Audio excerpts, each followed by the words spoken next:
प्रतिशोध में बहुत स्वागत है आपका। अब जब आप इस तरह की खबरें सुनते हैं कि एक बार फिर से असीम मुनीर को अमेरिका बुलाया जा रहा है। असीम मुनीर वहां जो सेंट्रल कमांड के कमांडर हैं माइकल कुरिला, उनके फेयरवेल में शामिल होंगे। वही माइकल कुरिला जिन्होंने कहा था कि आतंकवाद के खिलाफ लड़ाई में पाकिस्तान हमारा फिनोमिनल पार्टनर है। तो ये समझ में नहीं आता कि दुनिया में ये दोगलापन कभी खत्म होगा कि नहीं होगा। और यही दोगलापन अमेरिका को एक बार 9/11 दिखा चुका है, लेकिन उसके बावजूद सद्बुद्धि क्यों नहीं आती है, उससे भी बड़ा सवाल है। इस पर आज हम चर्चा करेंगे, लेकिन उससे पहले यह खबर देखिए कि पाकिस्तान के फील्ड मार्शल असीम मुनीर का ये जो अमेरिका दौरा होने वाला है, अमेरिकी सेंटर कमांड की जो बदलाव हो रही है उसमें शामिल होंगे। 2 महीने के भीतर भीतर मुनीर की दूसरी वॉशिंगटन यात्रा है। जून में ट्रंप ने बंद कमरे में मुनीर को लंच की दावत दी थी। अब असीम मुनीर अमेरिका बार बार यात्रा कर रहे हैं। चाइना को अपना आयरन ब्रदर कहता है पाकिस्तान। चाइना के साथ भी आंख मिचौली चल रही है और अमेरिका में ट्रंप के साथ ये कुर्बत भी चल रही है। और ट्रंप के साथ इस कुर्बत के दौरान इस तरह के स्टेटमेंट जब दुनिया सुनती है कि पाकिस्तान आतंकवाद के खिलाफ लड़ाई में हमारा फिनोमिनल पार्टनर है, तो हैरानी होती है। अब ये जो मुलाकात होने वाली है, क्यों होने वाली है? क्या कुछ ऐसा है जो पहले से चल रहा है, जिसका फेज 1 हो चुका है, अब फेज 2 की तरफ बात जा रही है? या कुछ ऐसा है जो हाइएटस में था, जिसको पूरा करने के लिए अब ये पाकिस्तान की विजिट हो रही है? क्या कोई बड़ी कॉन्स्पिरेसी एशिया के लिहाज से चल रही है, जिसके संदर्भ में विजिट दिखाई दे रही है? क्या इजराइल की और ईरान की जो आपस में ठनी हुई है, उसमें एक बार फिर से क्या पाकिस्तान का कोई रोल है? इजराइल को रिकॉग्नाइज करते हुए ईरान को और चोट पहुंचाने के लिए क्या कंधा जरूरी है पाकिस्तान का, इसलिए बुलाया जा रहा है? या जो कई चीज ग्लोबली आप बहुत सारी चीजें जो बदलते हुए देख रहे हैं, जिसमें ग्लोबल ऑर्डर ये भी दिखा रहा है कि इधर चाइना की यात्रा में प्रधानमंत्री नरेंद्र मोदी जा रहे हैं। एक बार फिर से ये बातें होने लगी हैं कि रशिया, इंडिया, चाइना, क्या ये एक पावर ब्लॉक के तौर पर उभर सकता है? ये तमाम संभावनाएं जो चल रही हैं, उस बीच में ये जो विजिट होने वाली है, ये क्या बताती है? ये महत्वपूर्ण सवाल है। ये देर मत कीजिए, हिमाचल श्रीवास्तव आइए जल्दी से। ये आप सुन रहे हैं, मैं देर करता नहीं, देर हो जाती है। अच्छा, ये जो यात्रा होने वाली है, क्यों जा रहे हैं अमेरिका फिर से? देखिए, 2 बातें होती हैं। जिसको आप रस्से से खींच सकते हैं, उसको खींच के बुला रहे हैं।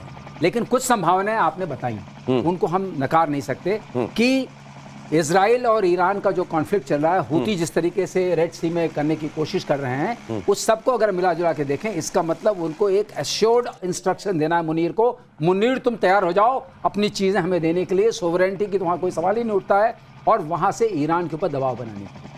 नंबर 1।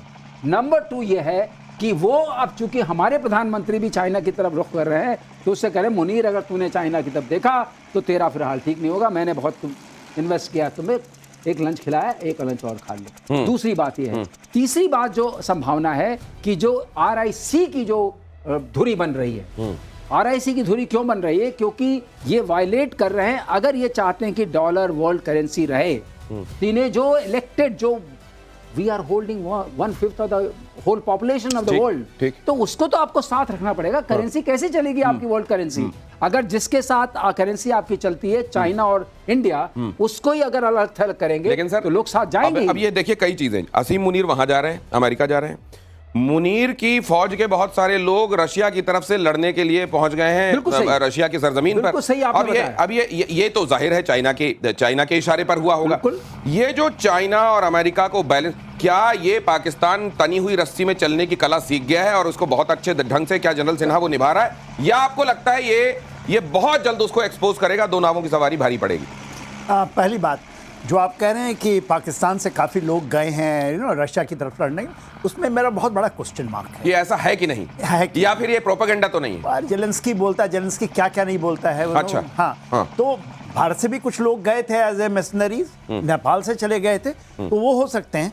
बात क्या है जो मेरी आकलन कहती है कि पाकिस्तान में असीम मुनीर साहब और बहुत बड़े डेलीगेशन के साथ जा रहे हैं, और क्या है उनका, वो कहते हैं जो सेंट्रल कमांड है, उनके जो रिटायर्ड जनरल के एक्चुअली फेयरवेल में जा रहे हैं। है बहाना, मगर ये इंडिया सेंट्रिक है। ये आप ये लेके चलिए, this is India centric.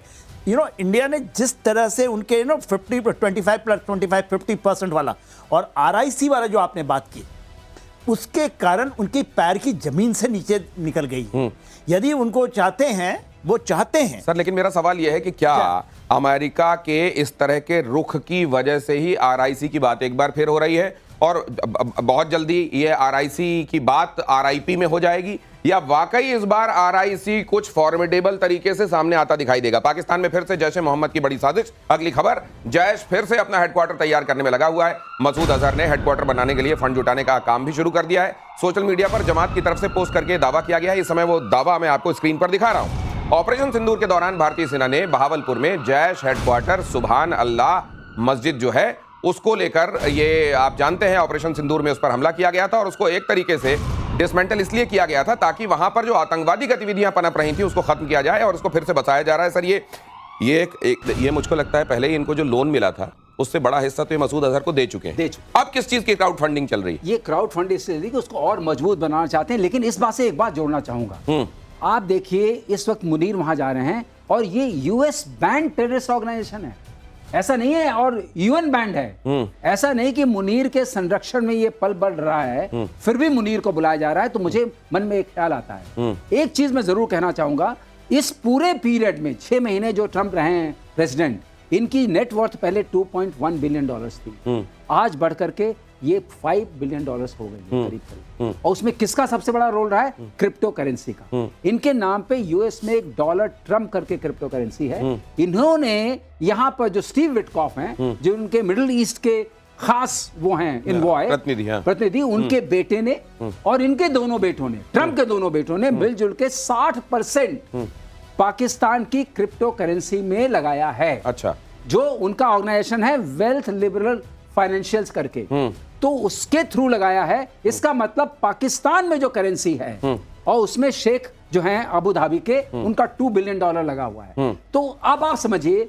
Pakistan में वो करेंसी कहां से आती है? अगर क्रिप्टो करेंसी है तो ड्रग माफिया से जो करेंसी बनती है, टेररिज्म से जो करेंसी बनती है, और जो करेंसी ग्रे मार्केट में इस्तेमाल होती है, वो सारी की सारी क्रिप्टो फॉर्म में होती है। अगर आप जोड़ के देखिए तो 60% इसके अंदर उनका स्टेक है। तो अगर मान लीजिए मुनीर उसको सिक्योर करने के लिए गए वहां, क्या मुनीर उसको सिक्योर करने के लिए गए हैं? और क्या एक बार फिर अमेरिका 9/11 जैसी किसी घटना के लिए तैयार रहे?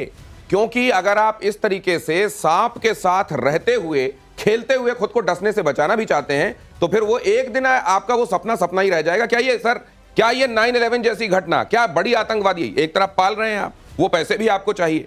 अगर आप यही गुड और बैड वाला जो पहले आप चलाते थे फॉर्मूला चलाएंगे, तो आप इसके लिए तैयार रहें? क्या ये देखिए, जो डोनाल्ड ट्रंप साहब जो खेलना चाहते हैं, ठीक है, ये तो है, अपनी फैमिली की वो बढ़ा रहे हैं, और किस तरह से क्रिप्टो एक है, बलूचिस्तान का दूसरा है, जो डबल गेम खेल रहे हैं मुनीर के साथ, और उनको पता नहीं। सर, डर्टी मनी के साथ अपने आप को अमीर बनाएंगे वो? बिल्कुल बना ही रहे।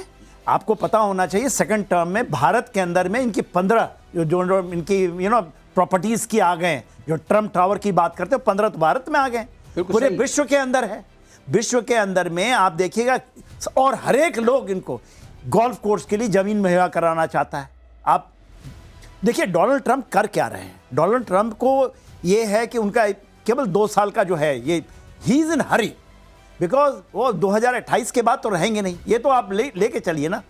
दूसरी बात है, और लोग एक्चुअल टाइम की वेट कर रहे हैं, जो भारत, यदि भारत में आप देखेंगे जो हमारी व्यवस्थाएं हैं, हम जो क्यों उनके साथ केवल टैरिफ के ऊपर में डायरेक्ट आ गए, और जो ये प्रकल्पना आई है जो आरआईसी वाली है, ये रियलिटी है।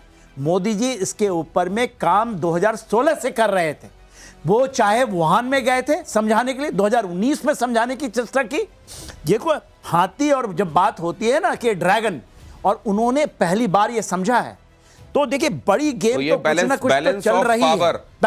ऑफ पावर ये हिंदुस्तान को भी बहुत अच्छे से आता है, और उस दिशा में आगे बढ़ रहे हैं हम। लेकिन ये हमेशा एक पेंडुलम की तरह वाली सिचुएशन भारत के सामने हमेशा रहेगी, ये भी एक सवाल है। शहबाज शरीफ ने फिर से कश्मीर का राग अलापा है।